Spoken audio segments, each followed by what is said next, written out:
Bienvenidos a la primera actividad de presentación del libro La moralidad del capitalismo, editado por el Dr. Tom Palmer. Este es el tercero de la secuela de libros de Palmer que Conintec ha venido presentando desde hace 3 años.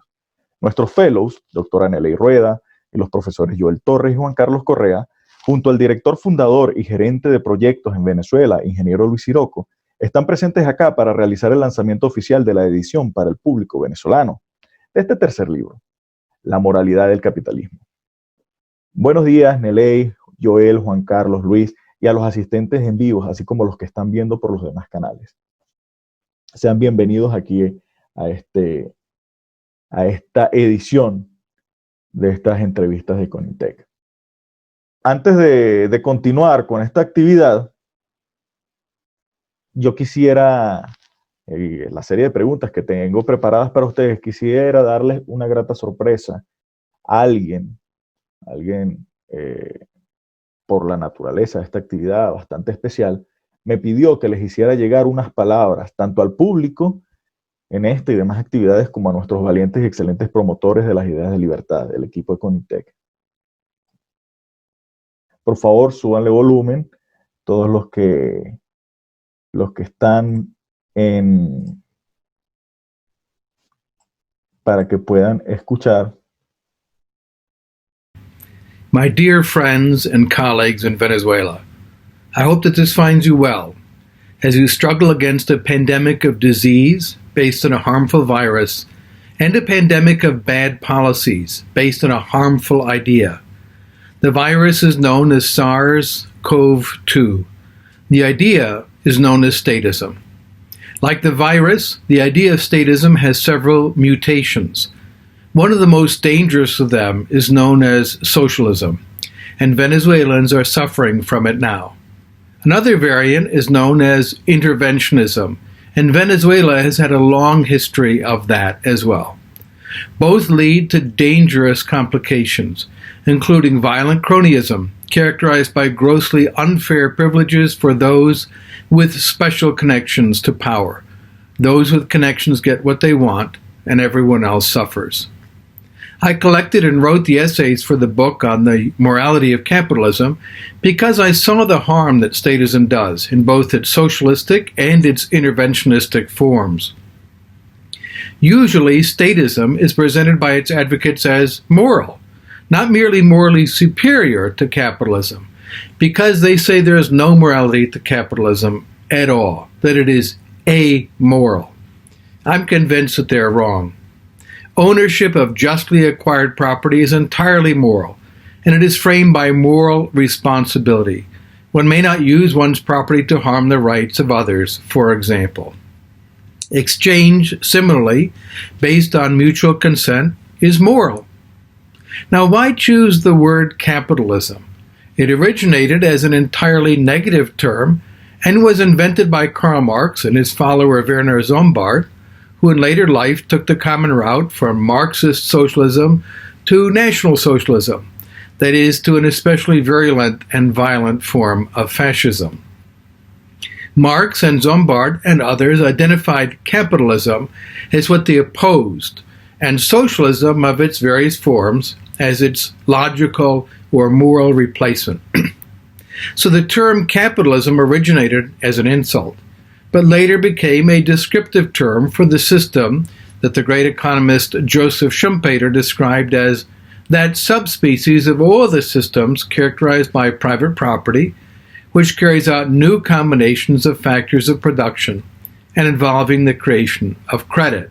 He emphasized the new combinations of factors of production, or innovation. The economic historian Deirdre McCloskey referred to that system as private property and free labor without central planning, regulated by the rule of law and by ethical consensus. And she called it the age of innovation. The economic historian Joyce Appleby referred to a system in which private individuals take initiatives with their own capital to produce something that they can sell in the market for a profit.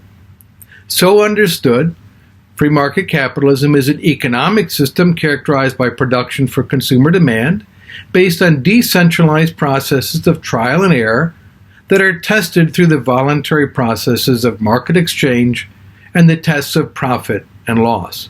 But it is more.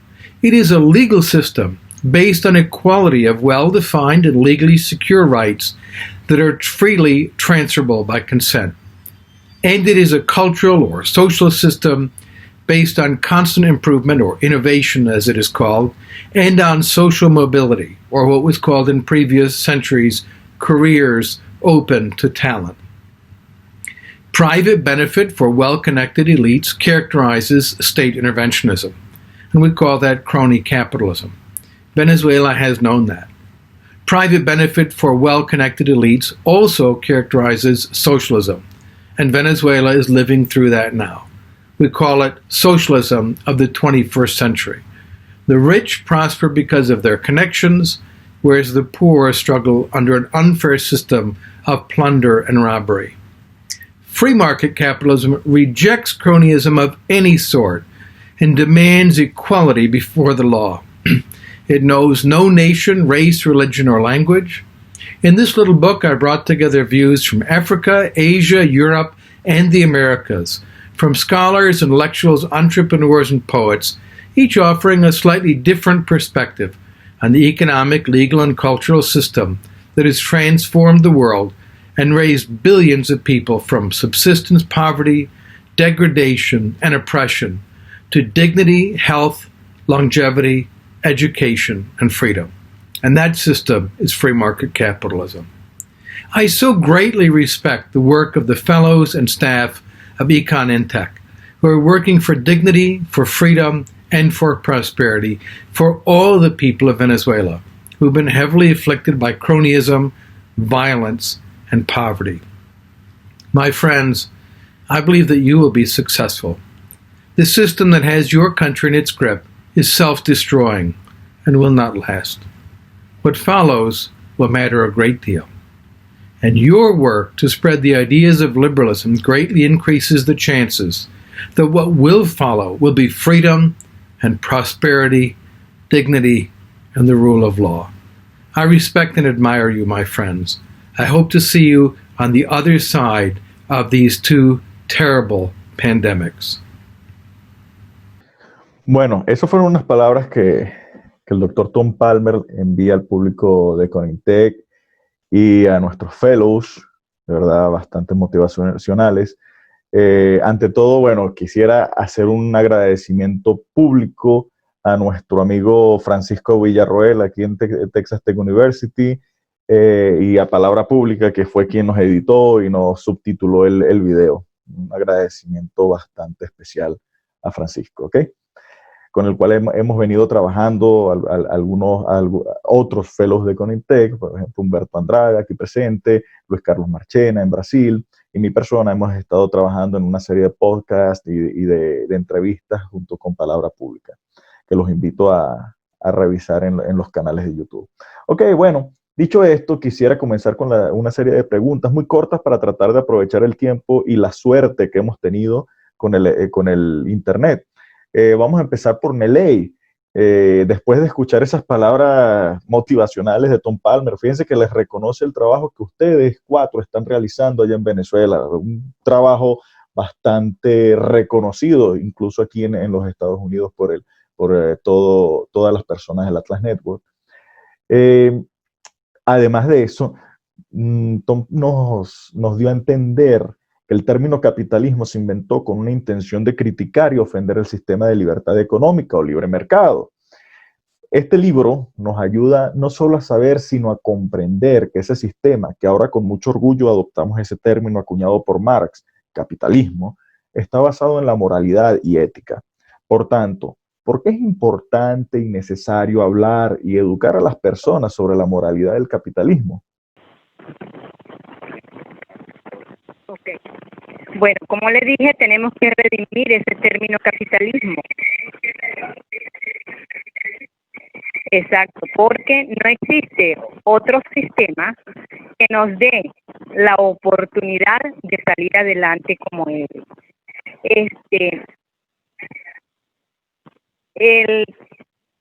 No hay otra alternativa, de verdad, moralmente superior al capitalismo. Acá queda claro que no hay otro sistema que haga de la libertad y responsabilidad de los seres humanos, de su solidaridad espontánea, de la honestidad y el respeto mutuo, de la pasión por el trabajo bien hecho y de la colaboración pacífica entre las personas, su eje de valores. Y es que el capitalismo se afianza en valores económicos, culturales,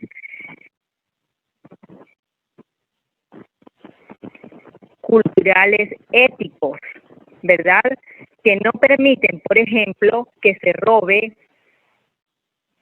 o que se expropie, por ejemplo. El liberal clásico promueve este conjunto de valores. Y es que donde el estatista ve egoísmo y un juego de suma cero, donde unos ganan porque otros pierden, el liberal clásico encuentra el deseo de unos miembros de la comunidad de colaborar pacíficamente y voluntariamente con otros miembros de la comunidad para satisfacer sus necesidades, generando una mejora en las condiciones de vida de todos.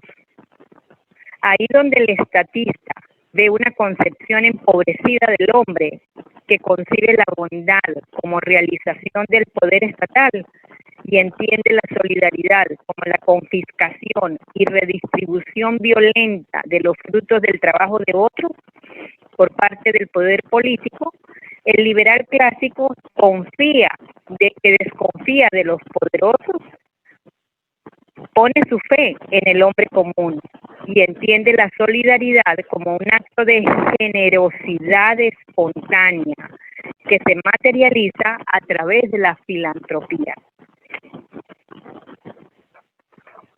Ahí donde el estatista ve personas incapaces de salir adelante por sus propios medios, transfiriendo esa responsabilidad al Estado, nuevamente al poder político, el liberal clásico confía en el poder creativo del individuo y en su potencial para salir adelante, aún en situaciones de crisis. El liberal clásico reconoce que cada persona es el artífice de su propio bienestar, prosperidad y felicidad en un marco complejo de colaboración con otros. El estatista, en cambio, concibe el progreso como la obra de expertos dirigiendo los destinos ajenos desde el poder estatal mediante la coerción.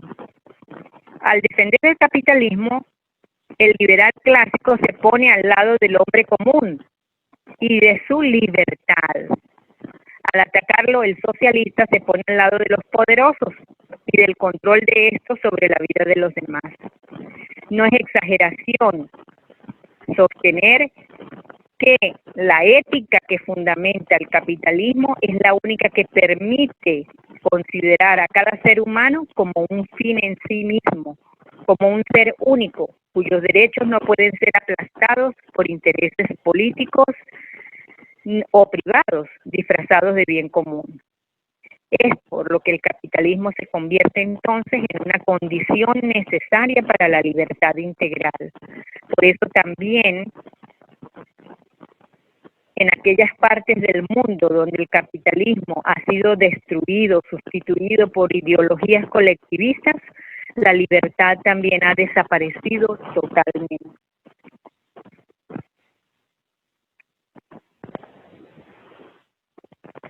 Fíjense, muy interesante lo que comenta Neley, y donde falla el capitalismo desaparecen las libertades, porque realmente el término, como decíamos, capitalismo, fue acuñado por Marx de una manera,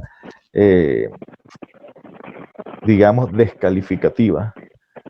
Sin embargo, al pasar el tiempo se ha demostrado que el capitalismo ha surtido mucho mejor efecto y es el único sistema que ha permitido mantener las libertades individuales.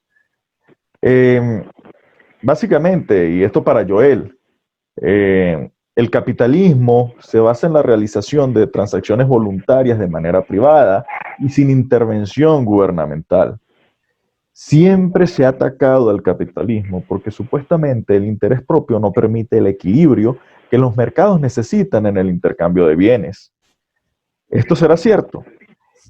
Joel, ¿tú crees que el libre mercado genera más desigualdad o mayor igualdad en la sociedad? Qué puedes llegar o qué puedes, digamos, concluir después de haber leído el libro de Tom Palmer? Mira, estoy convencido que no genera más desigualdad, ¿no? Probablemente genere desigualdades, porque es que el mercado, para que sea igual, como que va a ser realmente complicado. Lo importante e interesante del libro es que te ilustra, ¿no? Como ejemplo práctico lo que sería la lógica de la moral, de la igualdad y la desigualdad en la sociedad de mercado, ¿ok? En el mercado se va a intercambiar bienes, ¿no? Y Marx equivocadamente pensaba que ese intercambio se daba solamente en valores iguales.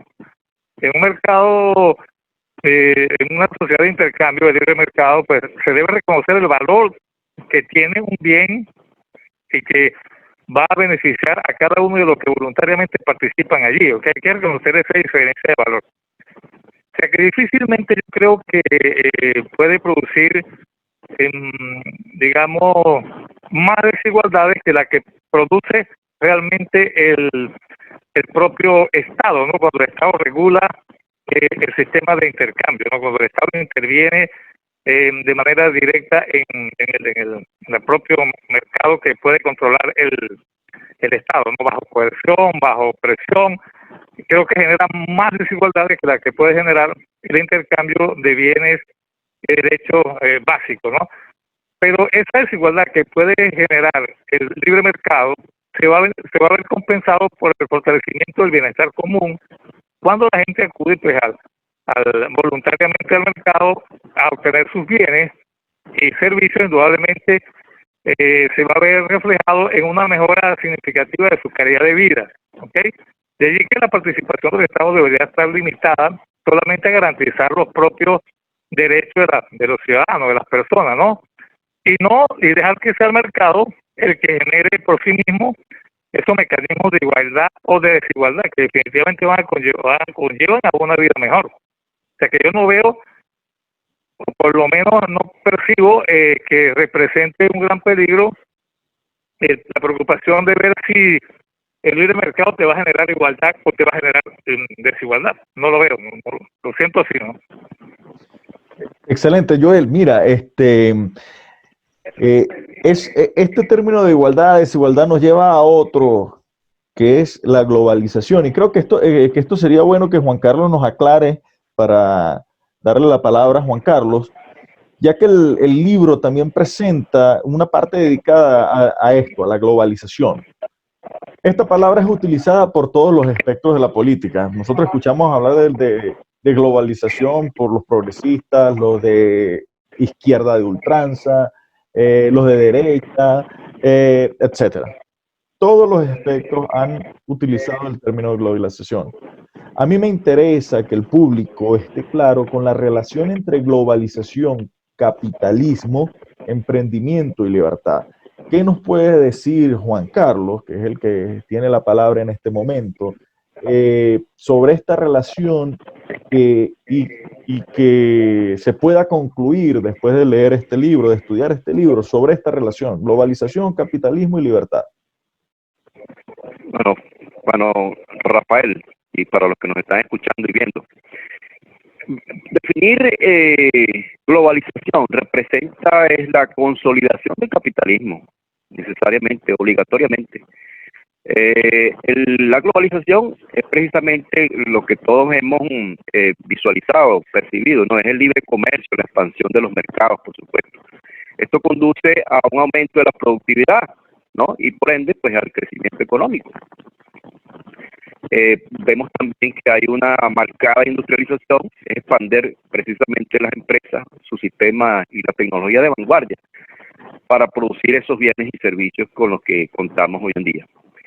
Por supuesto, también vemos que el sistema financiero se ve fortalecido, porque lo que se hace, por ejemplo, en la bolsa de valores de Hong Kong, pues repercute sobre otros mercados de valores a escala mundial. Por supuesto, la globalización económica antes que la economía se marcaba o se enfocaba como local, ahora es de índole global, ¿no? La expansión de diversas actividades, precisamente porque se ha generado un acelerado intercambio de bienes y servicios. Eso lo podemos comprobar pues al hacer clic en nuestro computador y comprar un producto o favorecerse con un servicio a nivel mundial, en cualquier parte del mundo donde esté. La conectividad, por supuesto, está también relacionada con esto. Las telecomunicaciones, las empresas de telecomunicaciones pues han crecido en capital, en innovación, en talento humano. Ese Internet con el que nosotros contamos pues nos permite mantenernos ahora, como lo estamos observando pues a través de Zoom, una conectividad a tiempo real, ¿no? Por otro lado, pues vemos que la globalización conduce a un nuevo orden mundial, ¿no? Eso es precisamente porque las fronteras, los movimientos migratorios, pues esto conduce pues a que estemos interconectados y estamos sujetos precisamente a normas de carácter común, ¿no? A todas estas, ¿no? El capitalismo, la globalización y la libertad están íntimamente relacionadas. Por supuesto que la globalización es un efecto de la modernidad, como nos dice Mario Vargas Llosa por allí en su artículo, ¿no? Que tiene que ver con la cultura y la globalización. Bueno, si hay otras preguntas por ahí, Rafael, pienso que nosotros ahorita hay unos conceptos que se están manejando a raíz de todo esto último que ha ocurrido a nivel mundial, a escala mundial, que inclusive personalidades religiosas están también involucrándose un poco con esto, que es el capitalismo inclusivo. Sí, si quieres, Juan Carlos, esa es la segunda pregunta que te tengo. Esa es la segunda pregunta que te tengo, pero antes de entrar a ese tema, yo creo que debo preguntarle algo a Luis, que tiene mucha relación a lo que tú me hablabas. Luis, fíjate, Juan Carlos hace mención del globalismo, de la bolsa de valores, todo eso, y muchas veces, voces igualitaristas, progresistas, socialistas, dicen que es injusta la distribución del ingreso y de la riqueza actuales, y entre eso está este proceso de inversiones, de bolsa de valores, etcétera, como es realizado en la actualidad. En el pensamiento de esos intelectuales está la noción de que la herencia, por ejemplo, es un tópico bastante sensible en todos los países, de que la herencia es la mayor causa de la riqueza y que debería abolirse o grabarse, o sea, ponerle un impuesto alto porque no es justa. Entonces, es algo como que si yo me esfuerzo toda mi vida, genero riqueza, deben castigar a mis hijos por lo que yo hice, por la riqueza que yo creé. Desde mi punto de vista, esa posición es muy injusta, porque entonces no va a existir un verdadero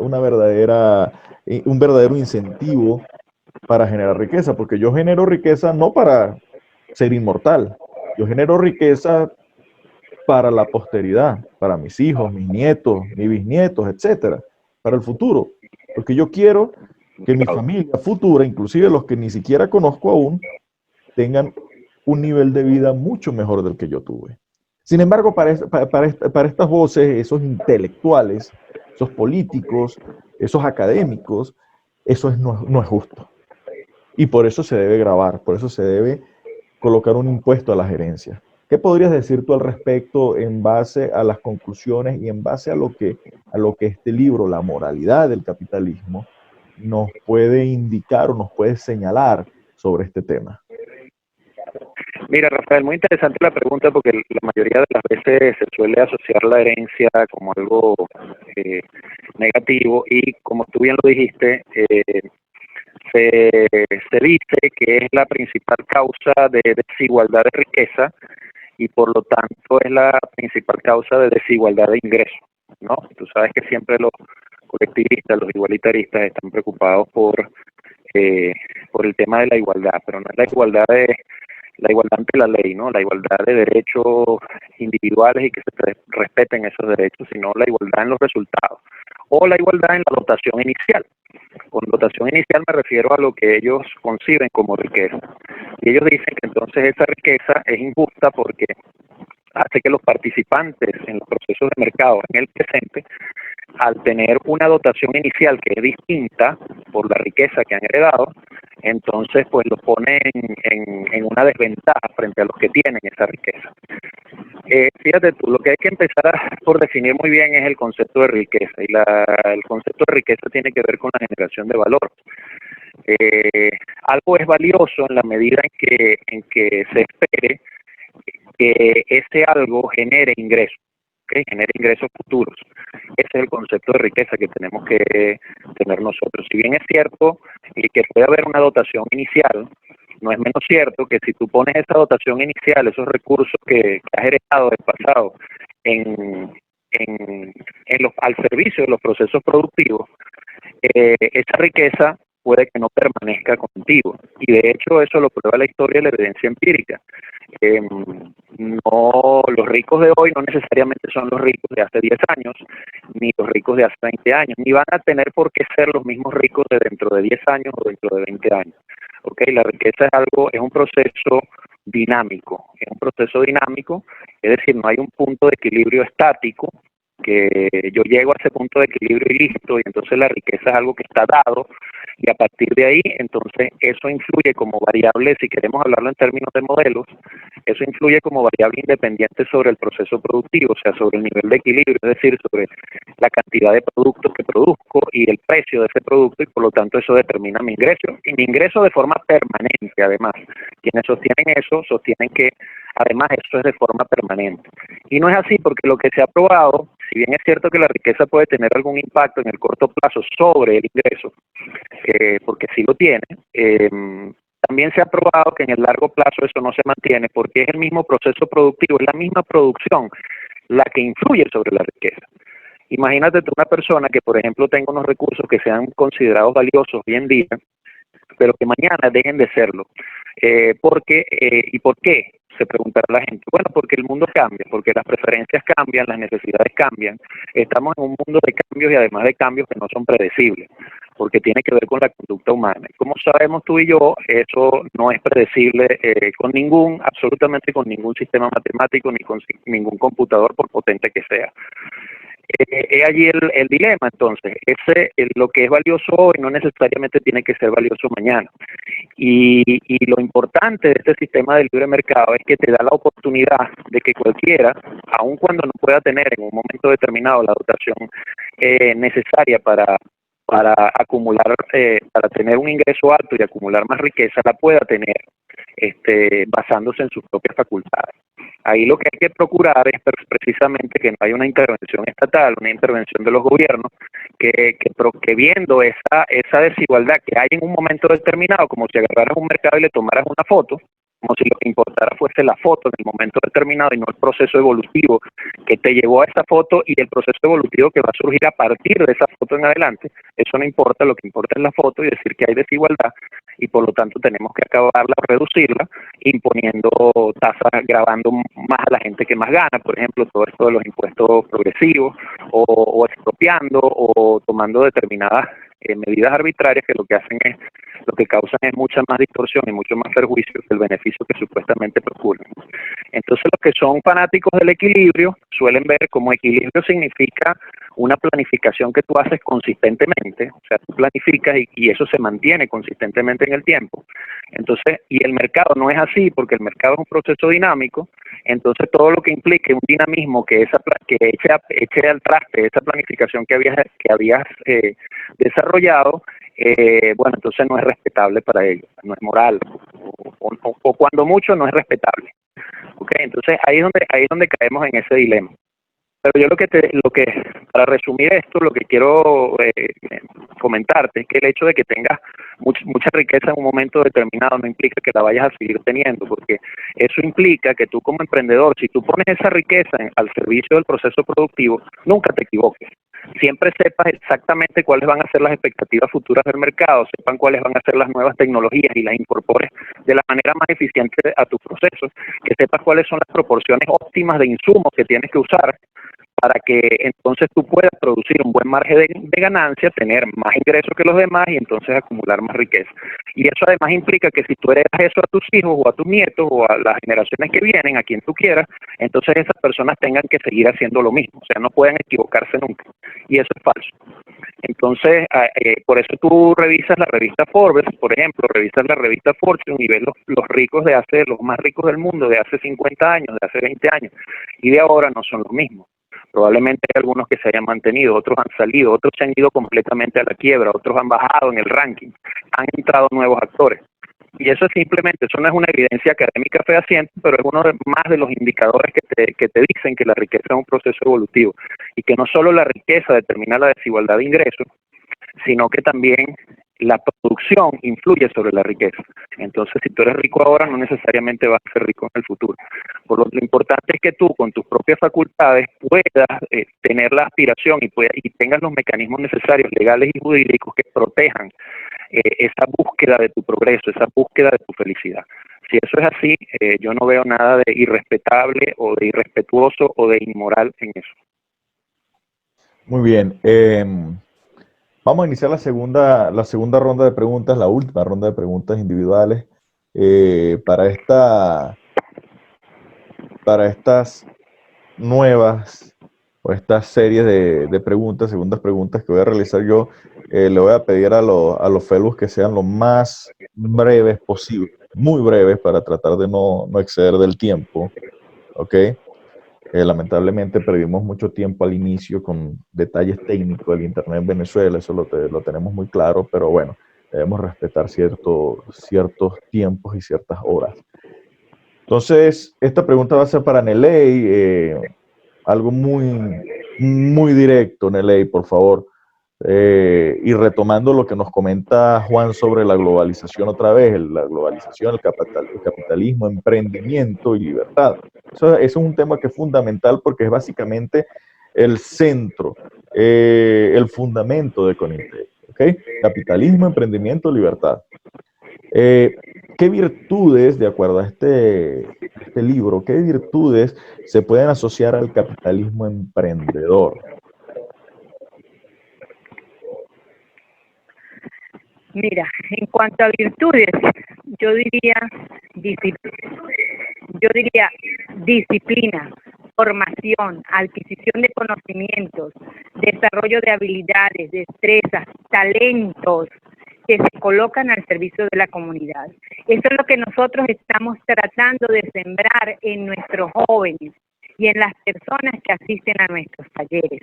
Porque ¿cómo van a producir riqueza si de repente no están formados, no tienen conocimientos, no están bien informados sobre lo que van a hacer? Entonces se tienen que preparar.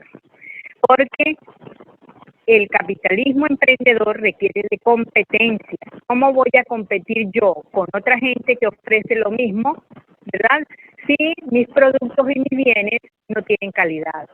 Entonces, la competencia es necesaria porque es la puesta a prueba, la experimentación y la adaptación en respuesta a las situaciones cambiantes. Puede ser que lo que yo tenga hoy es excelente, pero resulta que para mañana hay otros intereses y otras necesidades.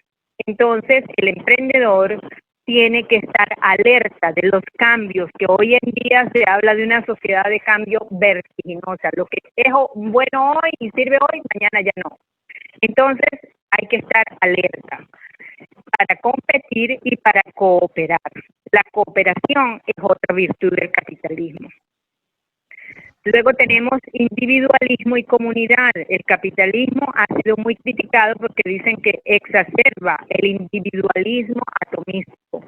Esto es muy incierto, porque el ser humano es social. ¿Y cómo podemos entonces competir y cooperar con los demás si no estamos en contacto con nuestras comunidades y con nuestra clientela?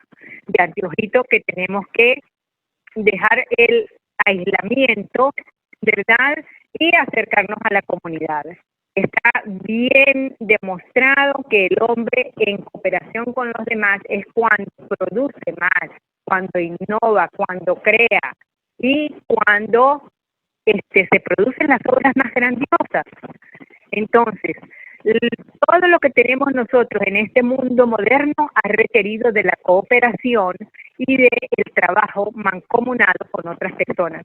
Fijémonos en este momento de pandemia, los científicos están trabajando en equipos, no están trabajando solitos. Entonces se necesita la cooperación y la competencia. La cooperación es parte del capitalismo, tanto como la competencia. Ambos son partes del sistema de libertad natural.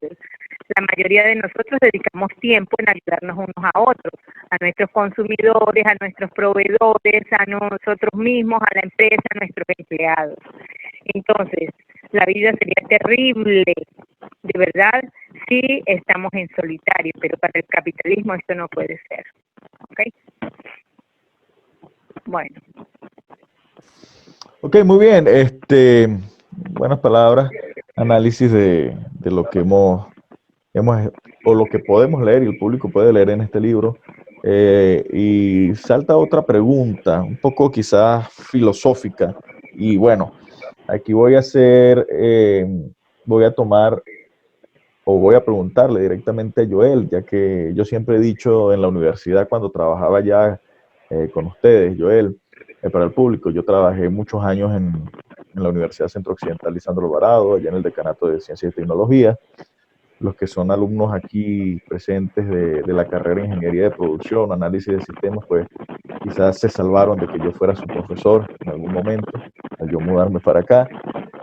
Pero ahí quedó Joel, quedó Luis, quedó Juan Carlos. Entonces, Joel, mira, yo siempre decía ya en la universidad que tú eres una persona que le gusta mucho la filosofía, filosofar, tú sabes, toda esa onda filosófica y tú eres muy bueno en ese aspecto, desde tu punto de vista y después de haber leído este libro y utilizando un poquito tu vena filosófica, ¿crees que debería darse una revolución moral, pero como se llama moral dentro del sistema capitalismo?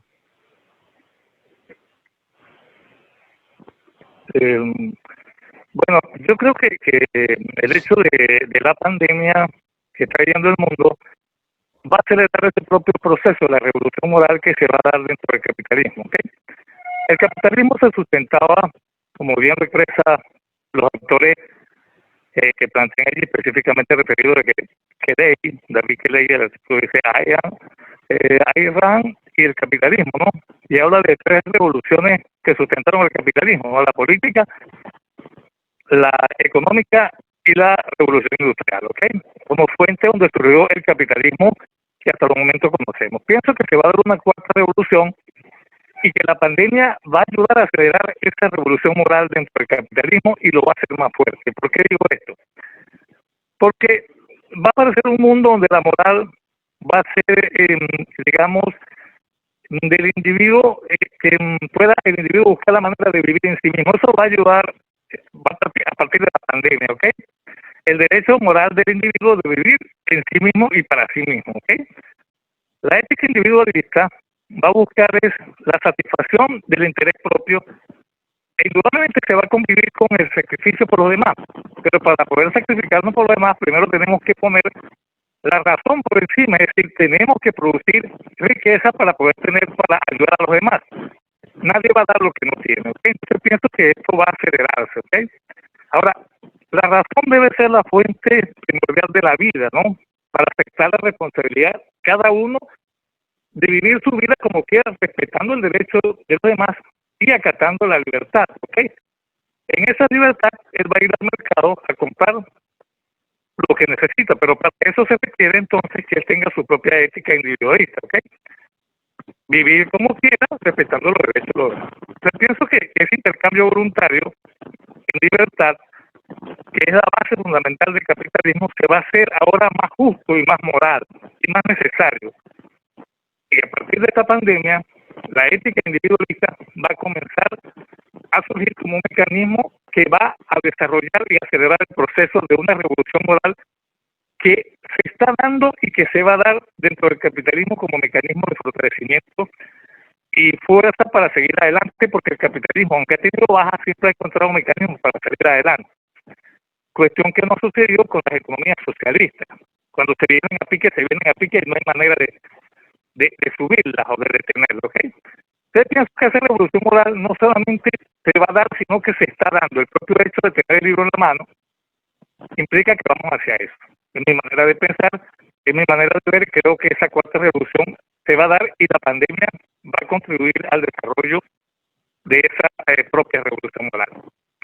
Sí, indiscutiblemente la situación de la pandemia ha movido algunos cimientos y ha hecho que los intelectuales, los promotores del capitalismo se enfoquen y busquen otras vías alternas, ya que se han mostrado algunas, digamos, fallas no del sistema, sino de los promotores, que no han sabido realmente defender, como decimos allá en Venezuela, capa y espada, el sistema capitalista. Ok, Juan Carlos, quisiera, digamos, retomar aquello que dejaste, pero por favor, repito, muy brevemente, ya estamos finalizando el tiempo, todavía quedan algunas preguntas y quedan algunas actividades por realizar. Por eso te digo, muy brevemente, por favor. Yo sé que hay un gran conocimiento, hay muchas cosas que decir, pero para eso vamos a tener otras actividades. ¿Ok? El famoso Great Reset. ¿Ok? ¿Qué pasa con ese término? El capitalismo inclusivo, el capitalismo verde. Entonces, retomando esa parte de la globalización del libro, ¿crees que esos términos o el término globalización es conceptualizado de la misma manera que hace unos años? Hablemos 5, 10, 15, 20 años. Estábamos por allá empezando pregrado y nos hablaban de la globalización. Estamos hablando de lo mismo. Bien, fíjate, Rafael, los que nos escuchan, nos ven. Los términos que se están acuñando últimamente, que acabas de mencionar, el capitalismo inclusivo, verde, el Green Reset, son yo considero, ¿no? Una forma de un poco de cambiar los términos, pero eso siempre ha ocurrido, ¿no? Siempre ha estado a la palestra el hecho de que la gente quiere mejoras para todos los sistemas, ¿no? Mejorar los sistemas, flexibilizar los sistemas. Lo que ocurre, pues la moralidad nos está cambiando también muchas cosas, como hace rato lo dije. Y Mario Vargas Llosa, fíjate, en su artículo sobre la revuelta, la derrota del individuo, precisamente nos habla de la cultura de la libertad. Y él, tomando sus palabras, ¿no? Lo que escribe allí, habla de los extremos, el que defiende los aspectos indígenas y el que estaba de parte del hispanismo y hispanismo. Entonces nos ubica en estos términos que estamos empleando ahorita. Por ejemplo, cada quien defiende lo suyo. Pero entonces, ¿qué ocurre con el capitalismo en estos momentos? Por supuesto que la gente, como estamos conversando acá, hay quienes le dan duro, le tiran, lo dejan por el piso. Mas, sin embargo, hay pruebas fehacientes y en países que se han aplicado que un país puede crecer, un país se puede levantar a punta de capitalismo. Entonces, que lo vengan a cambiar solamente por una palabra, no quiere decir por decreto tampoco. Es la gente misma, la sociedad misma, es la que debe avanzar en valores, en cultura, y ir confrontando, ir haciendo los arreglos pertinentes para que esta sociedad, este mundo, también cambie para mejor. ¿Okay? No es porque aquel político de turno lo decreta, porque una junta de gobierno lo decrete. No es así, es la gente la que conduce a los cambios, no una minoría con privilegios. No es eso, sino aquellos que apunten a un trabajo, como dice la profesora Neley, a un trabajo de cooperación, un trabajo que conduzca a la prosperidad. Eso es más efectivo que estar decretando cosas por allí. Y las palabras no se emplean por moda. Las cosas se hablan seriamente y que la gente se comprometa, sea un compromiso para que todo esto salga adelante. Sencillamente, son palabras no son mías, son palabras prestadas de toda esta gente que escribe aquí en este gran libro, que nos habla de la globalización, que nos habla de la libertad, del capitalismo, de la moralidad del capitalismo, pero tal cual nosotros lo conocemos.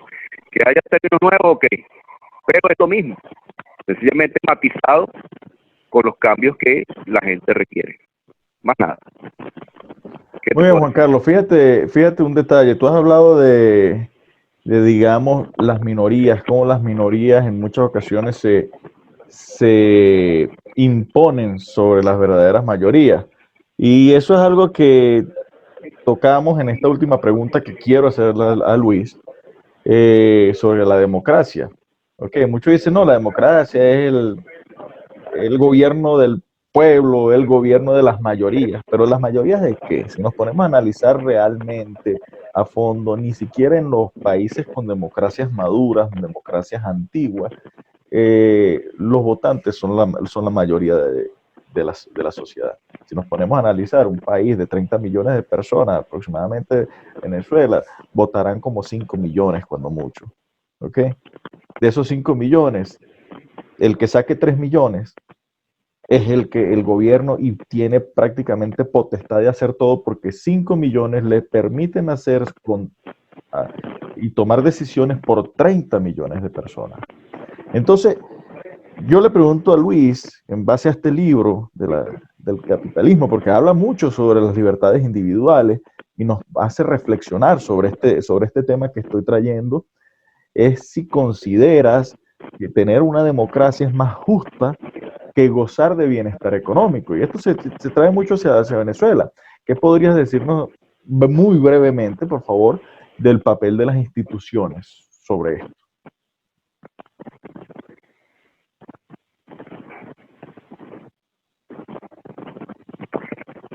Sí, Rafael. Bueno, gracias por la pregunta. Mira, eso es una pregunta muy interesante. Yo lo que te diría es que, como decía Hayek, la libertad es una sola, lo importante es tenerla, ¿no? O sea, aunque haya aspectos que tengan que ver más con lo político, con lo económico, con lo civil, digamos, lo fundamental es tener libertad y tenerla en todos los ámbitos.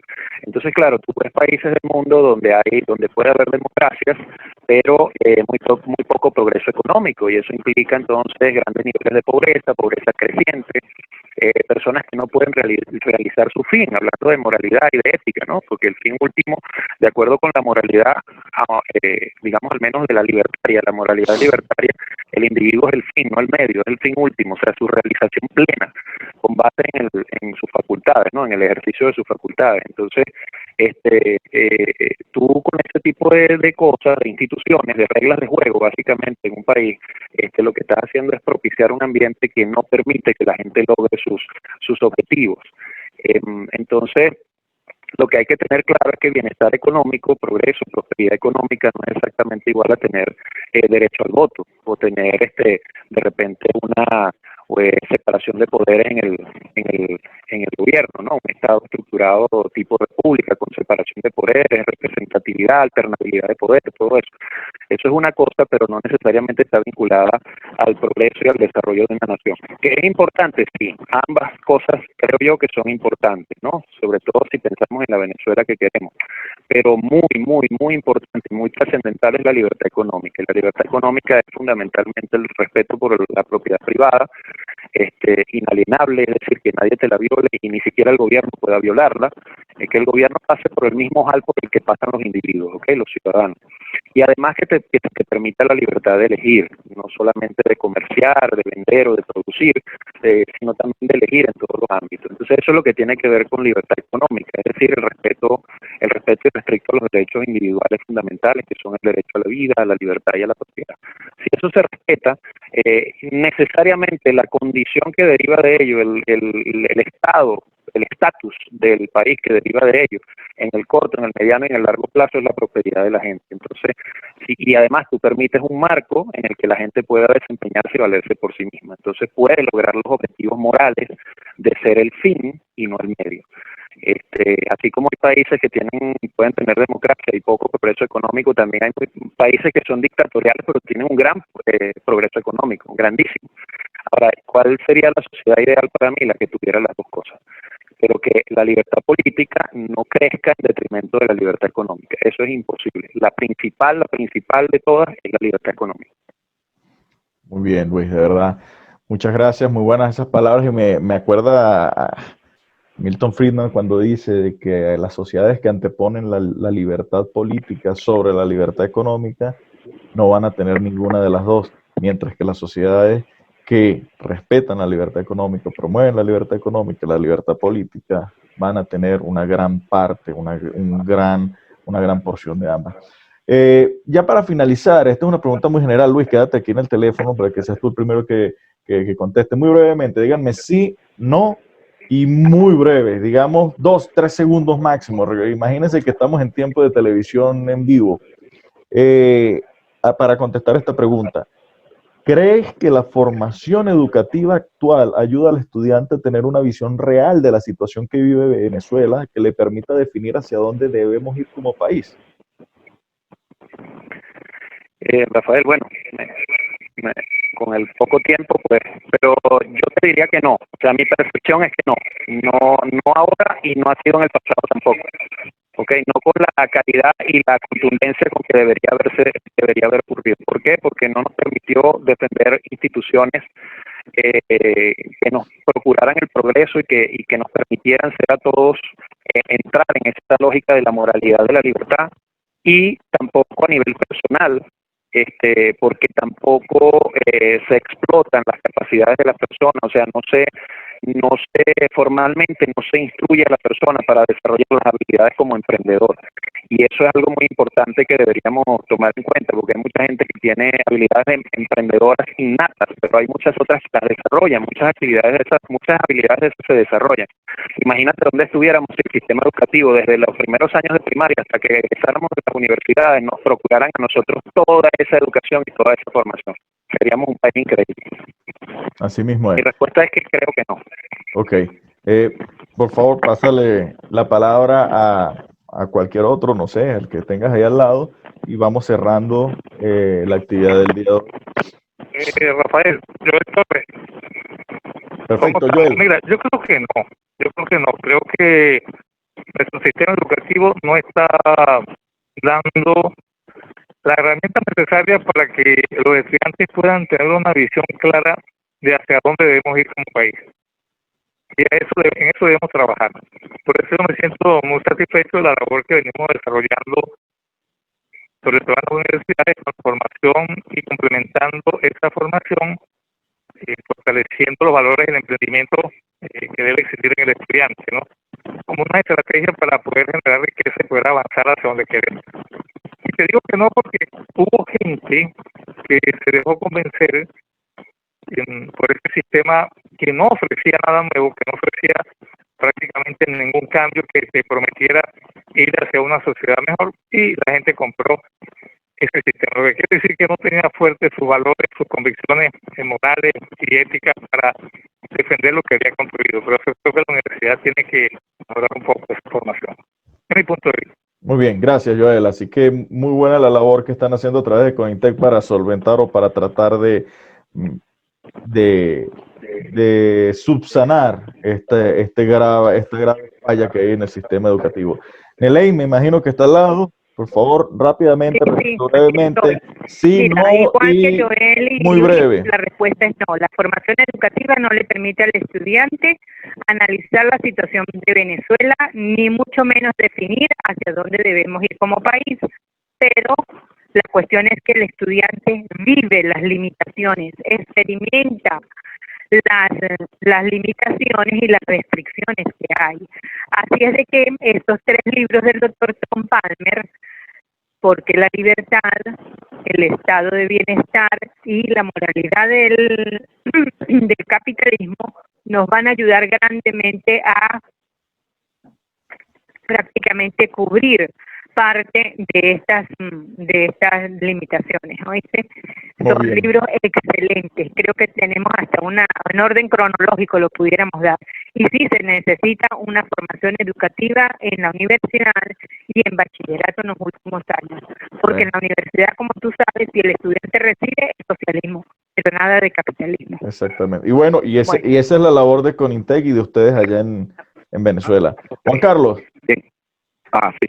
Fíjate, referente a la pregunta, fíjate, los estudiantes están ávidos de cambios que conduzcan a una conexión con el entorno real, porque fíjate, nosotros aquí estamos sin internet, sin luz muchas veces. Entonces, lo que están buscando es que hayan cambios radicales, pero para que los conduzca a mejorar su condición de gente, dignamente, vivir dignamente. Eso es lo que quiere la gente aquí, los estudiantes, por supuesto, estudiar dignamente, con todos los beneficios que corresponde estudiar de manera, pues, con educación de calidad.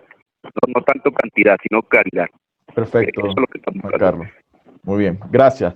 Bueno, a los fellows, de verdad, muchísimas gracias, Luis, muchísimas gracias por todo esto.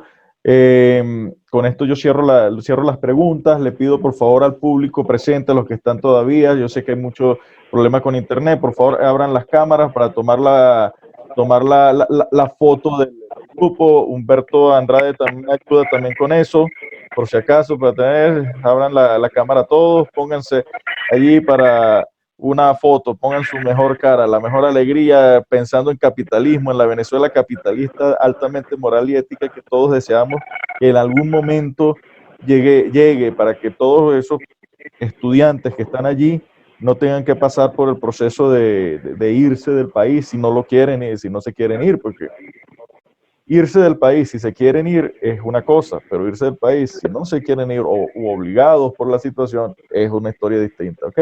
Así que por favor, Humberto también enciende la cámara y vamos a tomar acá, por favor, los que puedan, y me comparten la foto, envían la foto a contacto@econintec para ver cuál de las fotos queda mejor. José Méndez, Gustavo Rivero, no sé si pueden tomar si pueden encender.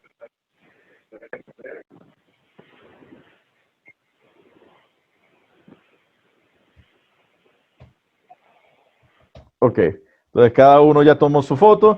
Voy a lanzar una pequeña encuesta, por favor, contéstenla.